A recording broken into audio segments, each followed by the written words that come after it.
जी तो नाज़रीन, जैसा कि आपको मालूम है कि पूरे लाहौर में इस वक्त ट्रैफ़िक मुकम्मल तौर पर जाम हो चुकी है और इमरान खान की गिरफ़्तारी के हवाले से पंजाब पुलिस और इस्लामाबाद की पुलिस और उसके साथ साथ रेंजर्स भी तलब कर ली गई है।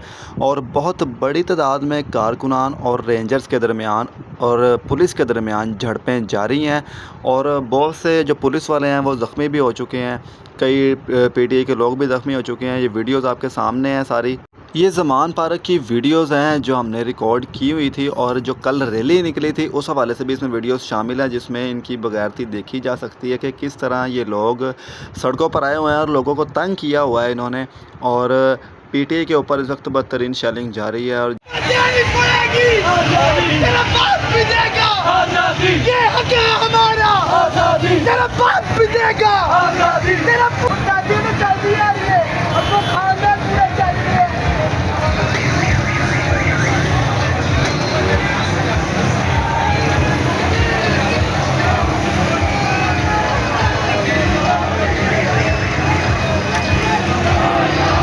ये पीटीआई की रैली आपने कल देखी होगी कि जिसमें ज़रताज गुल गाड़ी के ऊपर बैठी हुई है और इनकी रैली जो है वो दाता साहब पहुंचनी थी, वो जगह जो कि एक मुक़द्दस जगह है और मुक़द्दस तरीन जगह है पंजाब में, लाहौर में, पूरे में। ये इतनी मुक़द्दस जगह और पीटीआई के वहाँ पर पहुँचने तक गाने चलते रहे, बाजे चलते रहे, नाच गाना होता रहा और लड़कियाँ इनकी जो है वो आप बेहयाई फैलाती रही। आप देख सकते हैं कि गाड़ी में एक लड़की सिर्फ ऊपर ज़रताज गुल ये बैठी हुई है और इर्द गिर्द सारा मजमा लड़कों का, लोगों का जमा और वीडियोज़ बन रही हैं, हल्ला गुल्ला हो रहा है।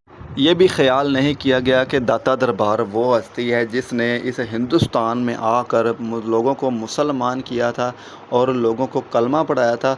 अफ़सोस का मुकाम ये है कि इन लोगों ने वहाँ पर भी बेहयाई फैलाई और वहाँ पर भी गाने बजते रहे।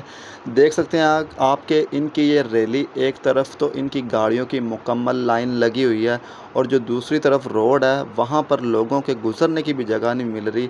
ये ट्रैफ़िक जो इस तरफ से आ रही थी वो दूसरे रोड से आ रही है और कुछ बाइक्स आप देख सकते हैं कि ये दूसरी तरफ जा रही हैं क्योंकि इनको रास्ता नहीं मिल रहा गुज़रने का।